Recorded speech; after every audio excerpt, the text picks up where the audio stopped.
Teknologi nuklir seringkali dikaitkan dengan pembangkit tenaga listrik ataupun senjata. Padahal teknologi ini memiliki nilai ekonomi yang besar dan seringkali dimanfaatkan pada sektor agromaritim, keamanan, dan juga kesehatan.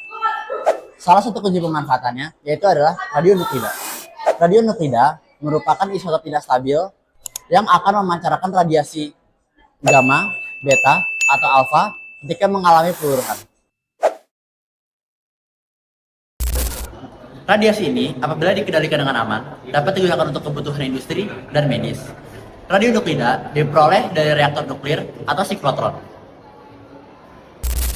Dalam bidang agromaritim, teknologi nuklir digunakan untuk optimasi, produktivitas, dan ketahanan pangan. Misalnya, Kobalt 60. Kobalt 60 digunakan dalam teknik mutasi untuk memproduksi varietas unggul tanaman yang lebih tahan hama, lebih adaptif terhadap iklim, serta memiliki hasil produktivitas yang lebih tinggi. Dalam sektor kelautan, radionuklida dimanfaatkan sebagai tracer untuk melacak sedimentasi dan arus pencemaran laut. Nah, data ini nanti akan digunakan untuk proses sumber daya perikanan dan pengelolaan lingkungan laut yang lebih presisi dan berbasis sains. Di bidang kesehatan, teknologi radionuklida memiliki nilai ekonomi yang sangat tinggi. Yang pertama, teknetium. Teknetium digunakan dalam pemindaian diagnosis seperti penyakit ginjal, jantung, dan tulang. Lalu yang kedua, ada fluor yang digunakan dalam pemindaian diagnosis penyakit kanker. Sementara itu, iridium dan kobalt digunakan dalam terapi radiasi seperti brasiterapi untuk pengobatan tumor.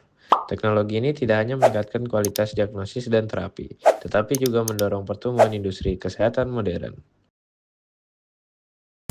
Dalam sektor keamanan, teknologi nuklir digunakan dari alat pendeteksi radiasi yang biasa digunakan di pelabuhan dan bandara, yang berperan penting dalam pencegahan penyelundupan bahan radioaktif. Jadi di alat ini, dia bisa mengenali spektrum khas radionuklida yang berperan penting dalam pengawasan perbatasan dan keamanan objek vital negara. Penerapan nuklir dalam berbagai sektor menunjukkan bahwa nuklir bukan sekedar energi. Ini adalah solusi strategis di bidang energi, inovasi, dan pembangunan berkelanjutan. Dari semua penerapan teknologi nuklir, mana yang menurut kalian paling berdampak ke kehidupan sehari-hari?